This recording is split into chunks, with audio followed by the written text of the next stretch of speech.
شروع کوم د رب کائنات په سپېڅلي نامه چې ډېر زیات بخښونکی او مهربانه دی. ګرانو مینوالو نیکې هیلې احترامات مې ومنئ او د ټولو نه وړاندې زه د پول چینل د ایاز صاحب یو نړۍ مننه کوم چې په دومره مصروفه وخت کې زما دپاره خپل قیمتي وخت وویستو او راله او د پښتو په خاطر باندې زما دغه څه مات ګوډ کلامونه ستاسو تر څنګ ته رسول غواړي. نو ګرانو مینوالو ستاسو د کلام تر مینه نور دیوال نه جوړېږم. غزل عرض دی چې زه ستا په ګناه او په ثواب څه کوم، زه ستا په ګناه او په ثواب څه کوم، زه د چا په ښه ژوند او خراب څه کوم.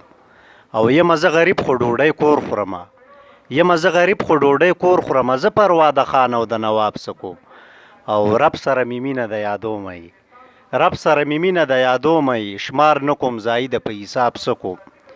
او ماته چې د غیرو تخذیبونه ښیي شهاب سر، ماته چې د غیرو تخذیبونه ښیي، زه په داسې علم او کتاب څه کوم. ماته چې د غیرو تخذیبونه ښیي، زه په داسې علم او کتاب څه کوم.